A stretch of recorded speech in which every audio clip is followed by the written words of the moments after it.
Hello everyone and welcome back to the Cyclocross Social podcast. After a forced break of 1 week, the World Cup returned to Namur, a modern classic we can really say, Issam, and the course certainly delivered again today. Thank you for being here. Thank you for having me. Let's dive straight into the action because it certainly was another banger. A cracker of a race here in Namur, where the pre-ride video from yesterday looked quite dry. Overnight there was some rainfall which made the course very slippery. There were 3 races before the Women Elite hit the course, so the course got even more ripped up, which made for some spectacular racing in the Men Elite category. In the first few laps, we had the Intermarché Wanty cross team Charles Legois Roastery setting the pace. Kevin Kuhn was up front with Gerben Kuipers, and that really put the rest under pressure. Kuhn, as we know of him, started to fade a bit in the third lap, which left us with 3 leaders. We had Gerben Kuipers up front, together with Michael van Toerenhout and Emiel Verstringen.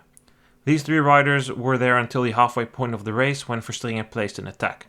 Kuipers faded and Van Toerenhout was under pressure. The World Cup leader briefly got distance but managed to come back with 3 laps to go. Toon Aerts, meanwhile, was quite close behind the chasers. He was some 10 seconds down. Aerts had been with them in the opening part of the race but made a mistake on the off-camber. While running, he crashed and needed to chase. Aerts, however, finally caught the leading duo going into the penultimate lap, which left us with 3 riders fighting it out for the win. It was mainly Van Toerenhout and Verstringen who we were looking at. They had made the strongest impression throughout the race, but Aerts certainly had something in the tank in the final lap. Van Toerenhout went into the pits for a bike change in the final lap. Then Verstringen attacked on the first climb after the first pit. He sent off his final missile there. He had nothing left in the tank, got passed by Van Toerenhout and Aerts. It was Aerts who attacked over Verstringen and had a gap with Van Toerenhout chasing. Verstringen would finish third, which was an impressive result, but all eyes were on Aerts. Could he finally take that first big victory since coming back from his suspension? It looked good as he nailed the technical sections and the cobbled climb, having a 5-second gap on Van Toerenhout, but on the final off-camber, Aerts messed up in the exact same spot in front of her supporters club, where he also crashed running earlier in the race. Van Toerenhout saw the opportunity to pass Aerts and take victory. It was his 3rd victory in a row, with Aerts ending 2nd, and then 3rd place, as said, went to Emiel Verstringen. I mean, Issam, what a race. For me, maybe the race of the season. Namur, great course. The spectators were out in big numbers. The course always delivered, especially if the conditions are like this. And the race went back and forth, right? We had the opening dynamics with Kuhn. Then we had the middle part with Verstringen and Van Toerenhout. And then we had the final part with Aerts providing a major choke. For Van Toerenhout, his race resembled yesterday a lot to me. He didn't have a good start, needed to chase, caught the leading group of 3 riders, was in there, had a bit of a dip in the middle part when Verstringen opened the gap, managed to repack himself, and then in the final lap he took the win.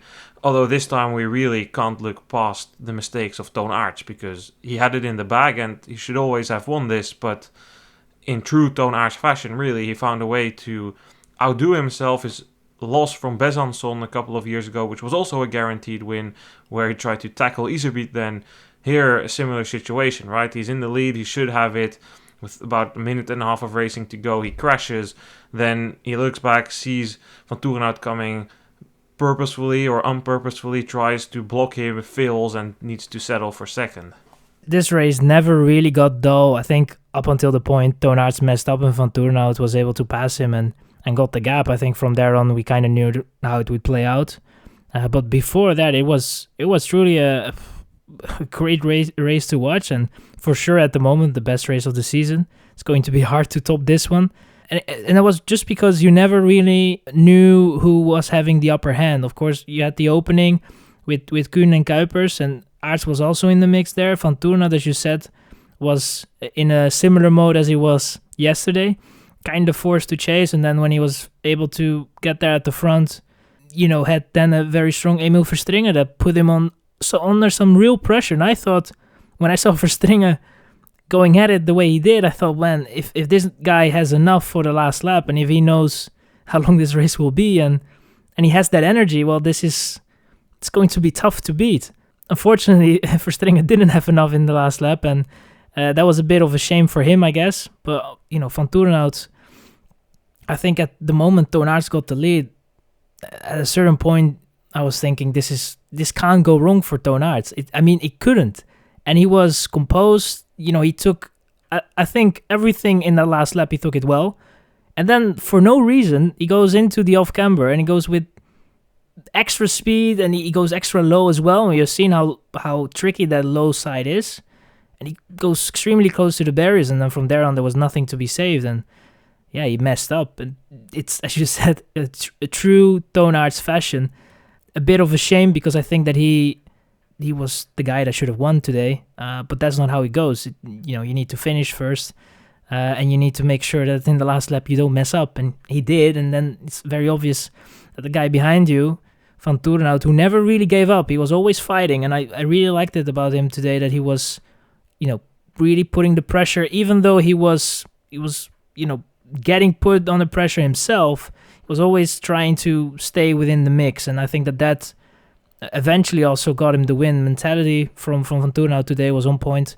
He was able to be there when it mattered the most, and Toon Aerts cracked under pressure and he was able to take the win. I agree. It's unfortunate for Aerts that he doesn't get it. He deserved it. He kept fighting all race, just like Van Toerenhout, but he was really going at it. And I do, to some extent, feel a bit for him, but I also don't feel for him because it's his own mistake. He cocked up here. He messed that one up. He has nobody else to blame but himself because he crashed there in the first or second lap. I don't really recall, but that was running. That was a super silly mistake. And then he messes it up in the final lap by taking too much risks. He had a solid gap on Van Toerenhout. There's no need to go that hard there. Hypothetically speaking, let's say Van Toerenhout gets on the wheel. It's still super hard to pass Toon Aerts on what's left of the course. And if you take that run up first, you have about a 95% chance of winning because it's a super tight right left-hander and a super short finish straight as well. It's so short that the start isn't even allowed to be there. So it happens too much to Aerts, and we went over his tactical stuff already in the Dublin podcast, and I already mentioned a couple of things like this, that he has a tendency to mess these things up, that the lights are too bright for him. It happens too much, and he is still a very talented rider, and when things do go his way, like that one season that he repeatedly beat Wout van Aert and also clinched the Belgian title, then he's very good. But it happens too often that he has races like today, which ultimately mean he cannot consistently perform like in that one season where he became Belgian champion. And that is very, very unfortunate for him.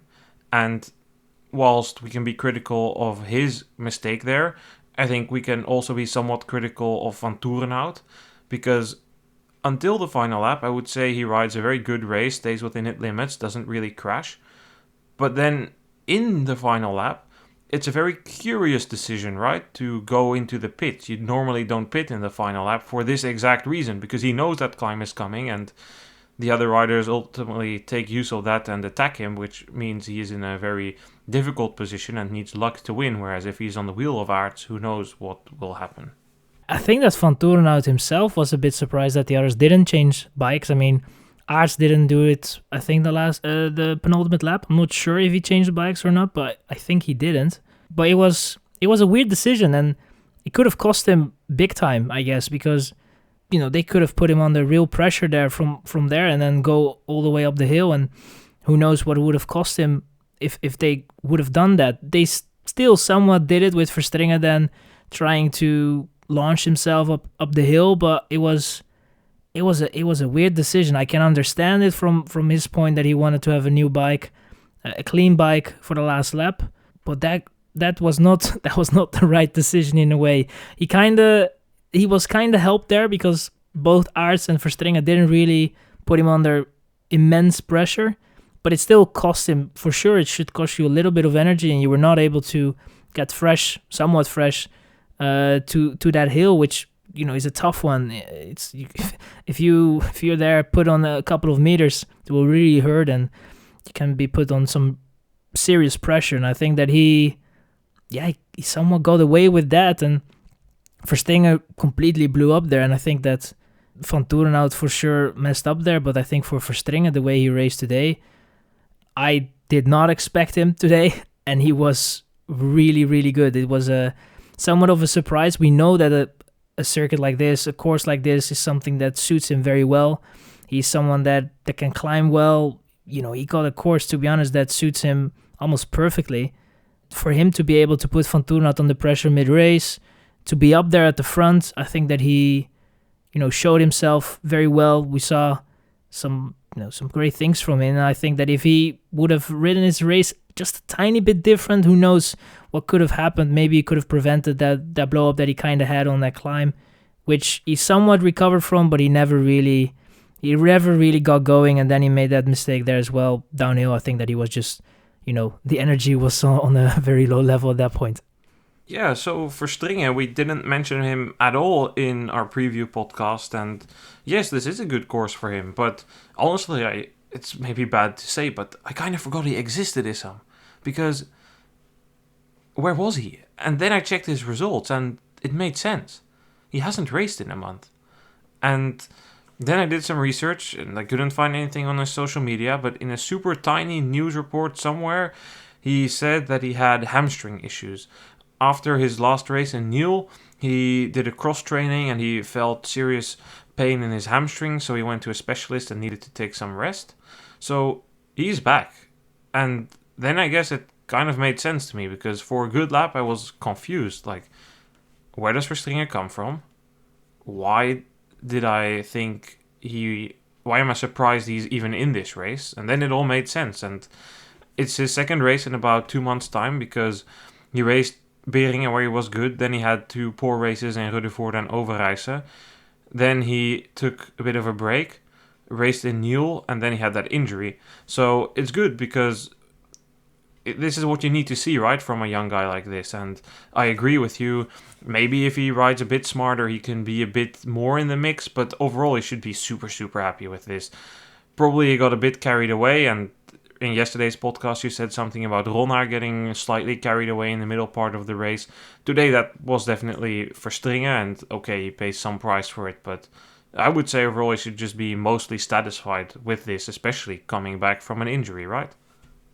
Oh yeah, totally. I think it was not. I was not trying to have a dig at him. I think that he, his performance. We shouldn't be looking at that and be like, oh, he should have been a bit smarter in the race. And that's just, it was part of the race, and he was in a position he probably didn't really expect himself to be in.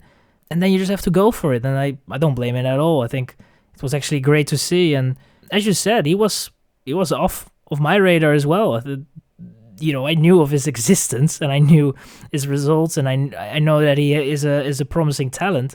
But I have to say, for me, it was somewhat the same. I was a bit surprised. I saw his name pop up. I saw the figure of Verstringen, and yeah, then I came to the realization that he still exists and he's still able to perform at the top and fill that promise on a course that suits him well. And it was great to see, and it's for him. He should just take the positives. I mean, coming back, getting on the podium, I think that's just a great result, and he is obviously going to have the benefit of being. The freshness of him at the moment is insane compared to the rest, and he needs to make use of that. And we will see how long that will be an advantage compared to his competitors. But I think that he is someone that if he gets tough courses where there is some climbing in it, or it's at least very hard to get through, it's a slower race.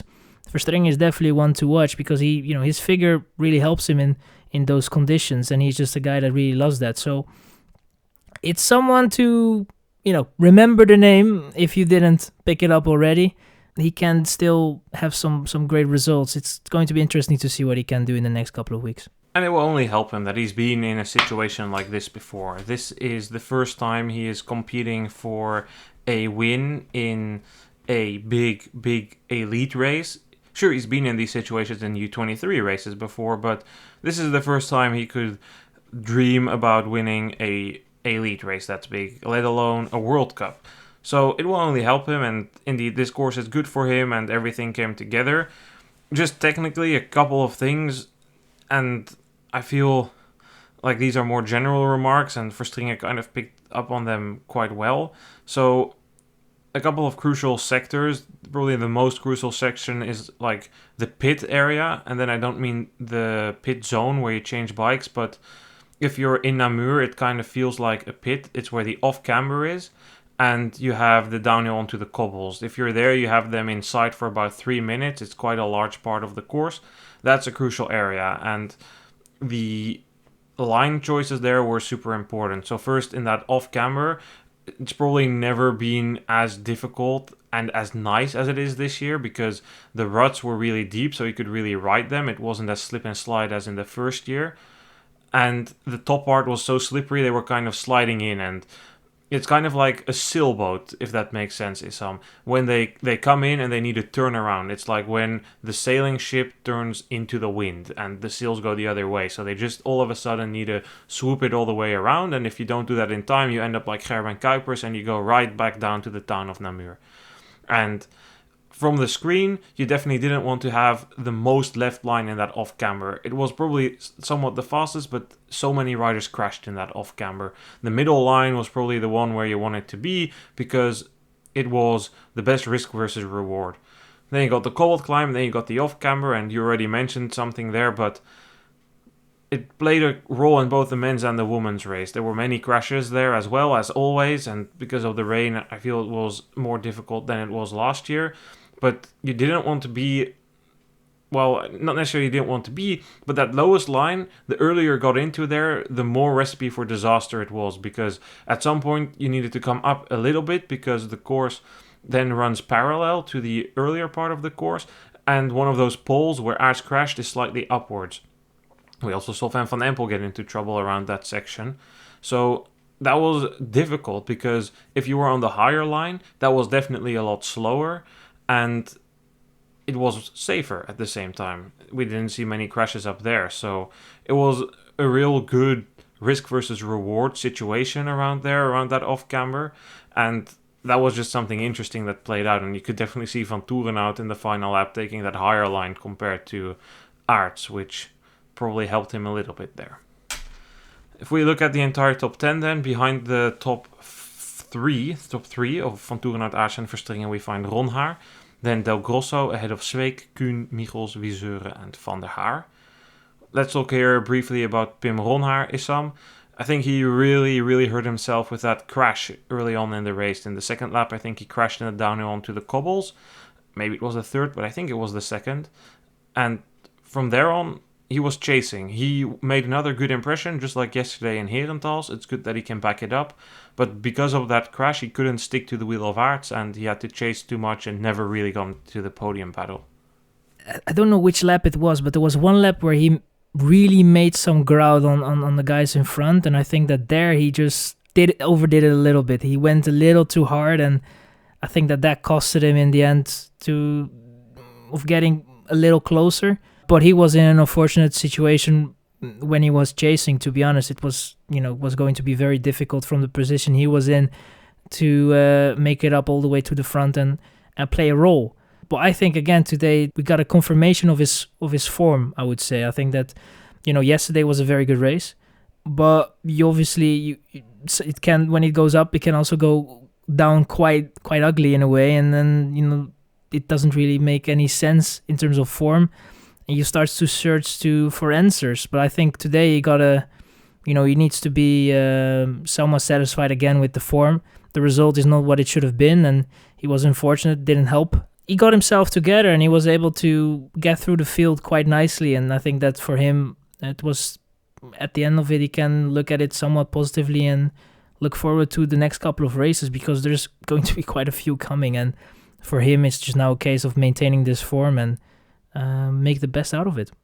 He finished ahead of U23 world champion Del Grosso. He is somebody we talked about in our preview podcast, and Del Grosso is really a smart rider, also a very technically refined rider. But what we talked about in the podcast in the preview podcast to be more precise, was that we wanted to see more things like we saw last year. He did a handful of elite races last year and did quite well.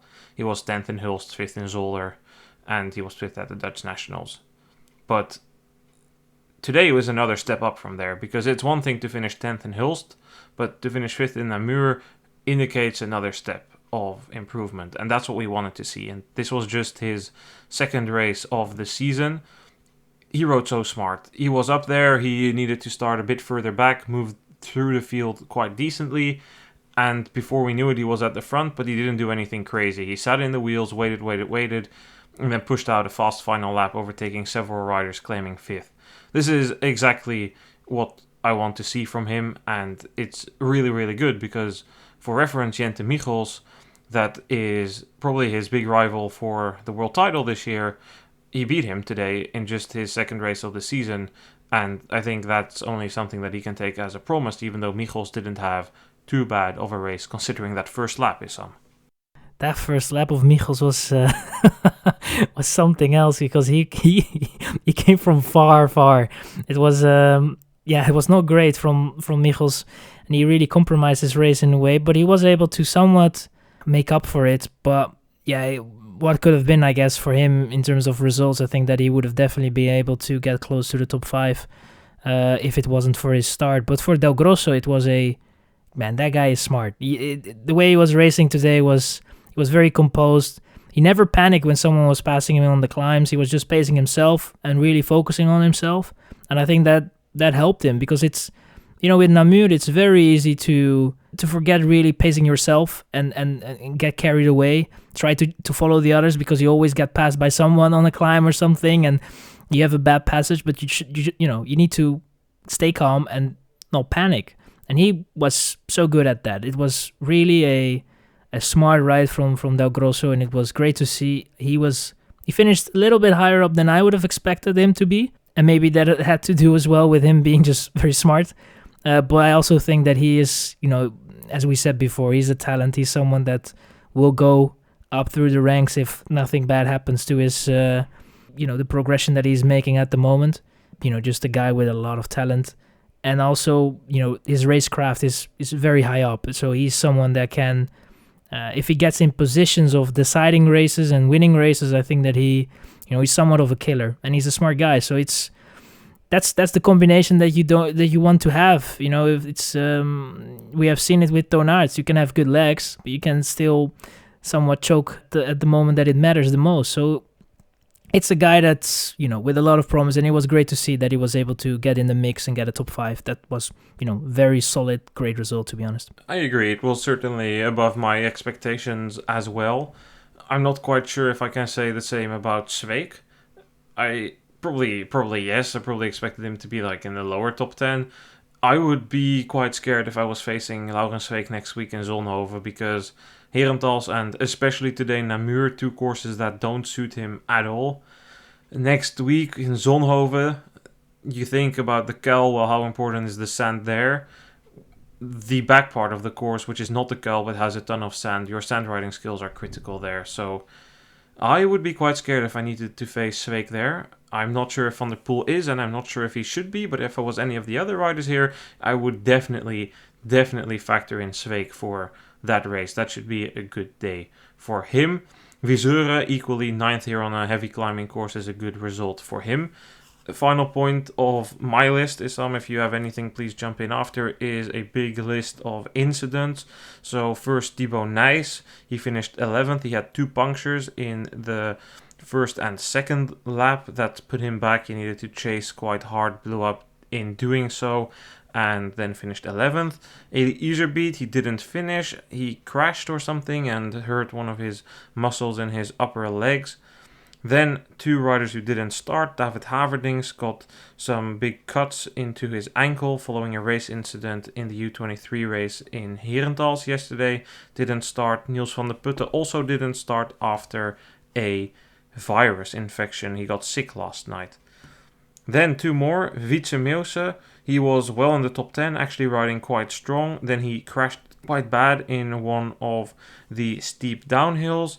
He has reportedly broken a collarbone, although that's not confirmed, but his team manager seemed quite sure. Gerben Kuipers crashed in the same place. He did blow up a bit after what was a good start. Maybe we should actually talk about him a bit, Issam. He deserves it based on today's ride. but it ended with a DNF for him following that crash. There's no reports of severe injuries, but it was an unfortunate end because finally he was having a real standout ride. He maybe got a bit too excited being at the front, pacing hard, and then immediately being dropped, but it still would have been good for probably 5th, but certainly a top 10, and that's really what he needed. Yeah, definitely. I think for him it was a great outing. I heard Valens talking about the team was riding for, that they had, I think, 200 or 300 guys over there, and they wanted to impress the guys and have a good performance. So they knew that part of that good performance needs to be a good start and at least be at the front for the beginning of the race and see from there what goes, what's going on, and if you can get in the mix. And I think that for Gerben Kuipers it was a good outing. It was strong, finally a race that somewhat went well up until that point, and that's a bit of a shame because I think that he somewhat needed a result, a confirmation that he still is someone that can get in the mix for a top 5 or a podium, or at least be up there. And it was unfortunate for him that he was not able to finish the race, and that's not the way you want to end the race, especially if you show great promise in it. So I don't know what the injury is. It didn't look terrible compared to Meuse, but it was of course not a great sight for him, and I hope that he recovers well and can get going back again quite fast, because if we get a couple more of these type of races, which is hard because we don't get that much elevation, but if it gets a little tougher, I think that he is someone that can get through those races quite well. And it would be unfortunate if he finally tasted a little bit of good form and was able to race well, that it's over because of an injury or whatever. So I hope that he can, if he needs to recover well and get in the mix as soon as possible. Then I think we can move on to the women's race, Issam, because that one was also quite entertaining. Who else than Mary Schreiber could have the fastest start, but she took her teammate Catablanca Vash on a ride with her. The two SD Works riders powered away in the opening lap, leaving the top favorites for the race behind. Pieterse and Van Empel were together in 3rd and 4th, but Brandt and Alvarado were both a bit more back. Towards the end of that opening lap, things went wrong for Van Empel. She attempted a dive bomb on Pieterse into the downhill onto the cobbles. That resulted in a crash there. She then tried to make up time on the off-camber, which resulted in another crash. In the second lap, she crashed again and looked to have hurt her knee. She could continue, but would eventually finish 7th. Schreiber faded back a little bit. She would eventually finish 5th, and we eventually ended up with 3 leaders, Vash, Pieterse, and Alvarado. Brandt was chasing the World Cup leader, was held up behind some crashes because her start was, again, not good, not for the first time this season.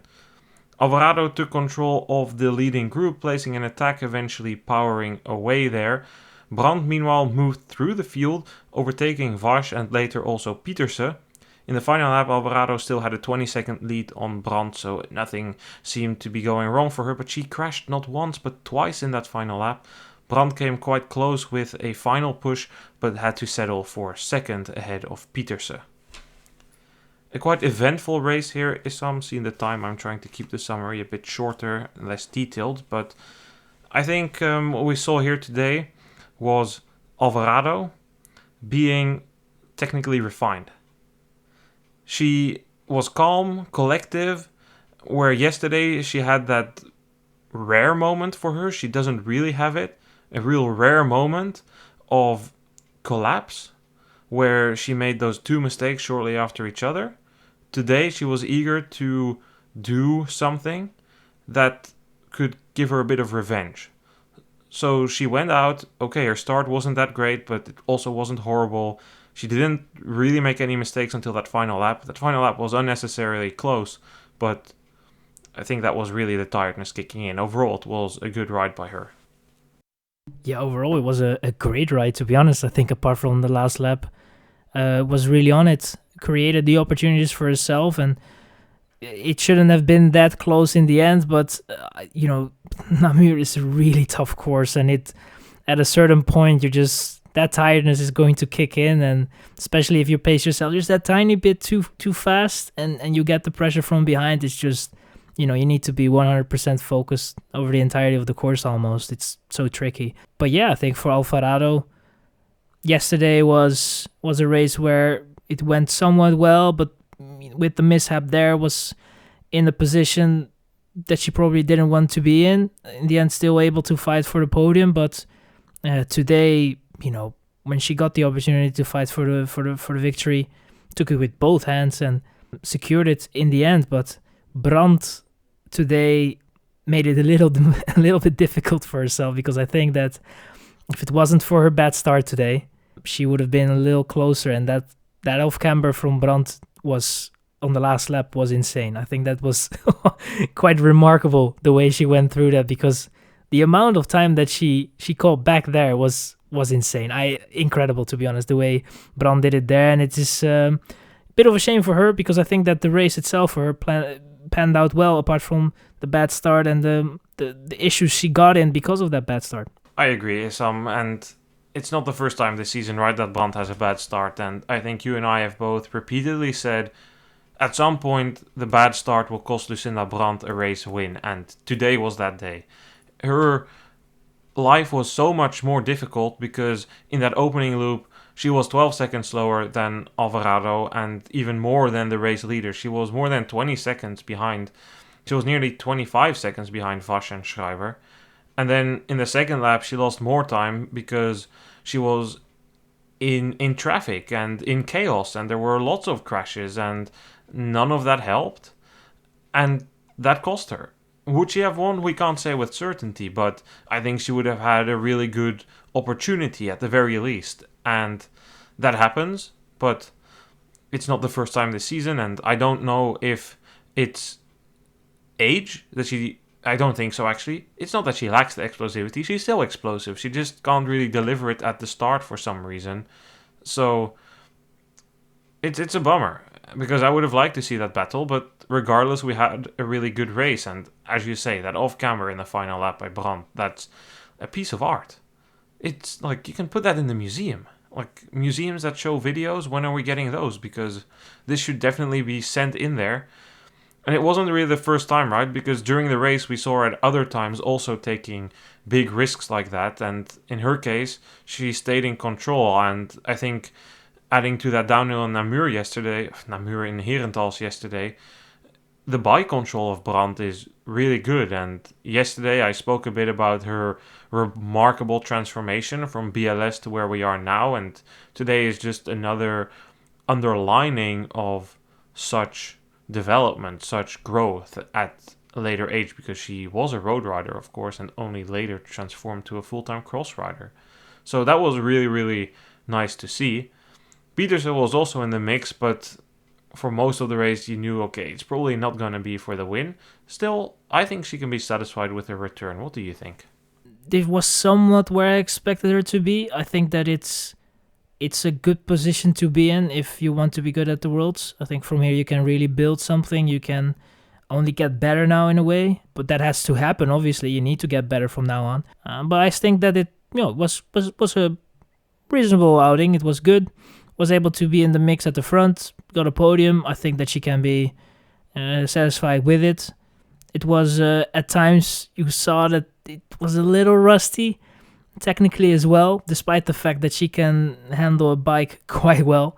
You saw a little bit that it was the first race back, and it was there is no shame in that. That part of cyclocross in a way. If you start off the first race back in a season, you just you struggle a little bit. One rider will struggle a little less than the other, but I think for Petersen today it was overall a good outing, and I think from now on it's just basically trying to improve and get better and never lose sight of the main goal, and that's going to be the Worlds.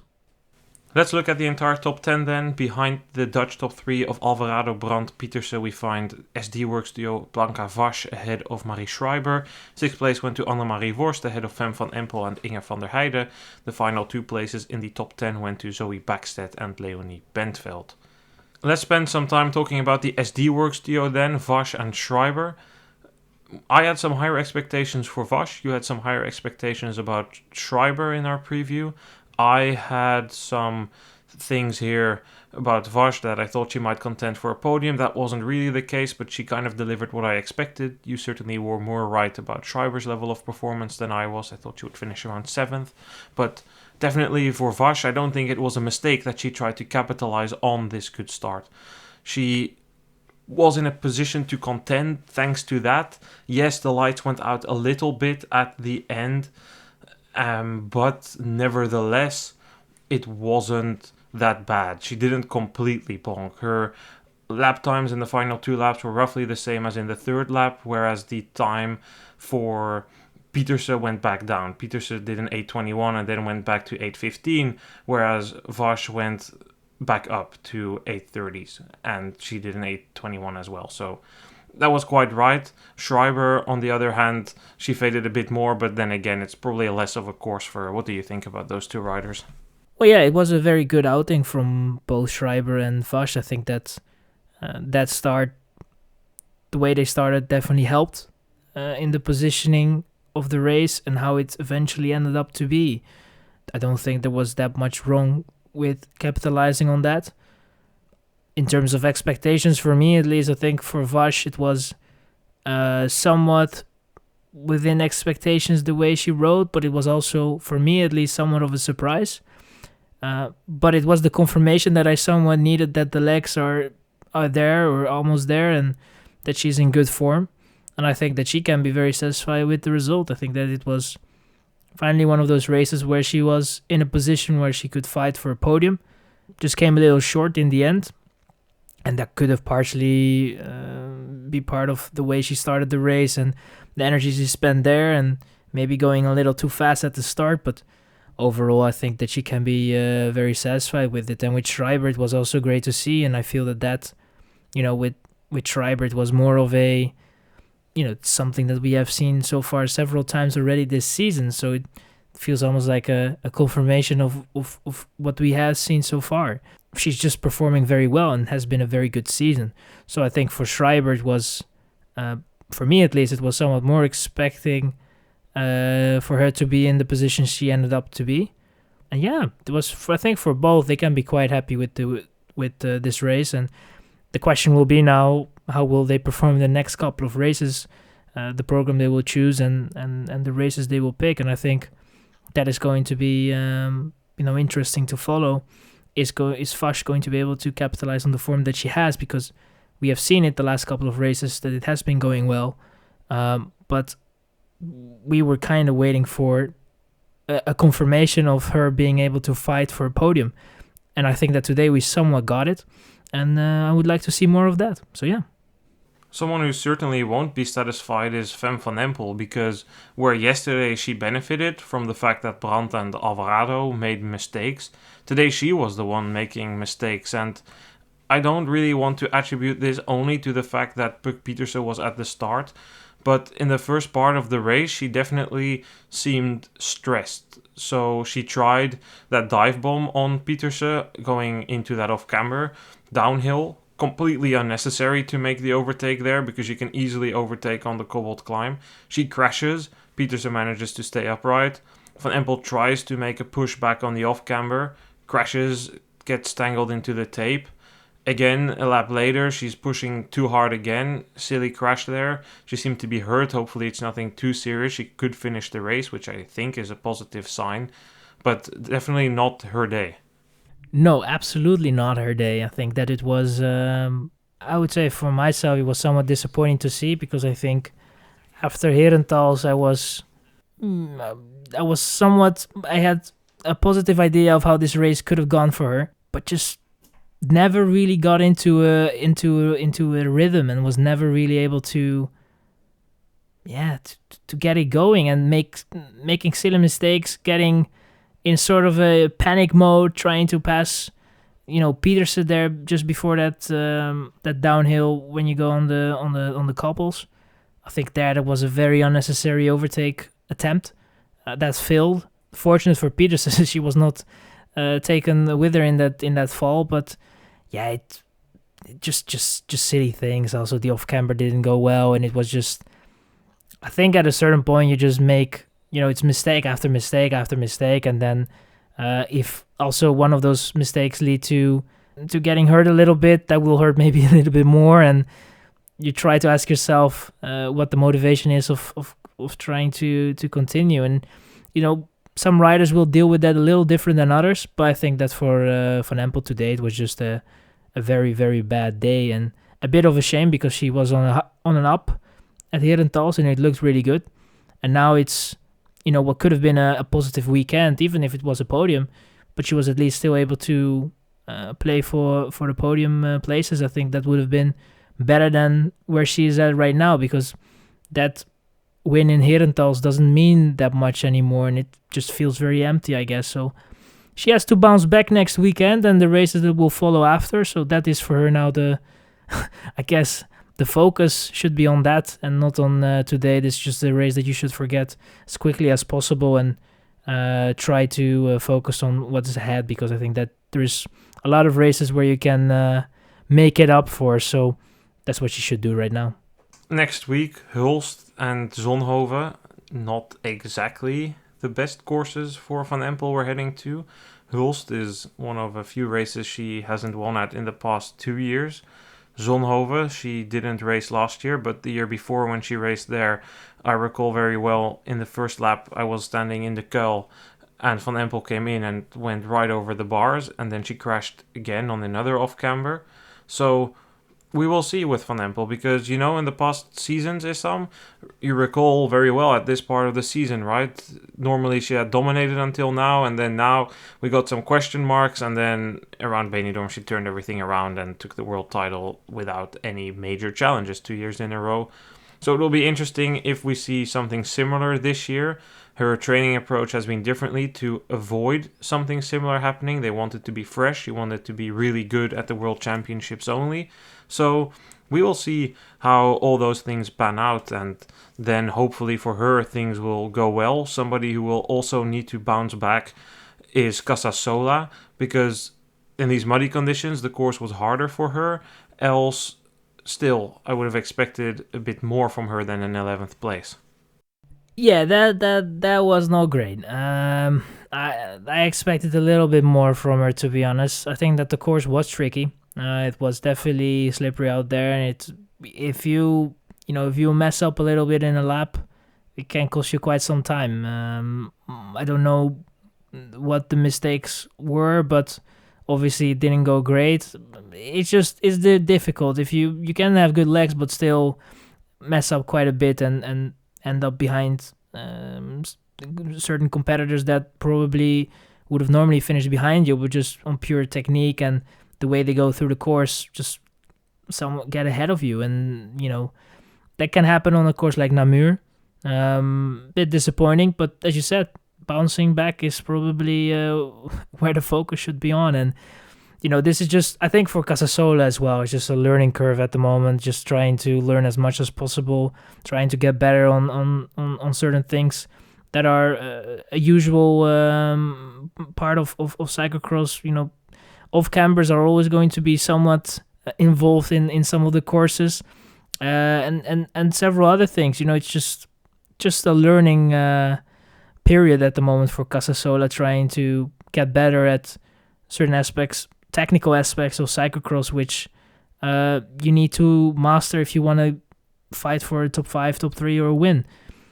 And I think that's where she at right now. That's the process where she's going through, and she needs to try and bounce back from it in the next couple of races. But again, plenty of races to go, and I think that this is not going to be a trend in terms of results and positioning. I think that we will see her a little bit higher up in the next couple of races, and we'll see how high up that will be. Certainly, I wouldn't be too worried either, but again, I think actually, I don't know. The same can kind of go for her. I don't know if the courses we get next week are the best for her, but I would certainly still expect it a bit better from what we saw here. I would say this is an outlier downward, so good. I think for the rest, one thing that I noticed was junior Raphael Carrier finished 19th here, ahead of U23 Célia Géry and Kat Ferguson. You were closer with your Ferguson prediction there, so that's definitely something promising.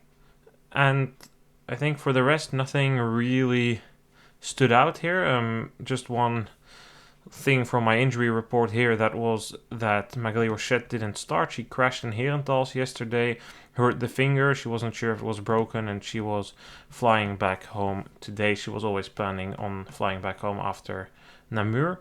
So I think that's that. Let's look at the standings in the World Cup now. Van Toerenhout has a royal lead of nearly 30 points on Toon Aerts, with Laurens Sweeck in third, nearly a race win behind already. In the women elite category, Brandt did some good business. She has now opened an 11-point gap over Van Empel, with Schreiber sitting in third, 35 points down, which is nearly a race win. A race point in the series is 40 points. Farsh and Alvarado are still closely behind, but it's looking quite good at the moment for Brandt. But again, we're still a long ways to go here. We had 3 out of the 11 rounds. There was some more racing in France. The second day of the Coupe de France at La Ferte-Bernard took place. David Menu taking the win ahead of Tony Peroux and Joshua Dubois. Noémie Garnier won the women elite race ahead of Amandine Vidon and Amandine Muller. And then in Poland, there was a race in Gora where Marek Konwa took the win ahead of Pavel Jindir and Patrick Lienert. The women's elite race was won by Susanna Kristalla ahead of Alicia Matula and Antonia Bialek. Issam, I can't believe it, but these two results are almost the final races we have outside of the Netherlands and Belgium in terms of the non-national championships. There's going to be, I think, one Spanish race. There's always in Pétange in Luxembourg is the race on the 1st of January. Then the final round of the National Trophy in the UK takes place in Bradford. And there's also a Italian race that weekend, and that's it. We've almost done it. We've almost covered all of the races outside. It's really coming into crunch time of the season. Thank you for being here talking about Namur. Thank you for having me, and I can't wait to be talking about cyclocross for almost every day. So I'm really looking forward to that, to be honest. This weekend was a good warm-up prep for us, also with the podcast of the American Championships out. Make sure to check that one out if you haven't already. Finally, this weekend comes to a close, and as Issam says, the Christmas period is coming. We're going to record a preview for that this week with a special guest, and then next week we'll hit the ground running, Issam, almost every day, including some travel, so we should be in for some good weeks. Thanks everyone for listening. See you guys soon. Goodbye.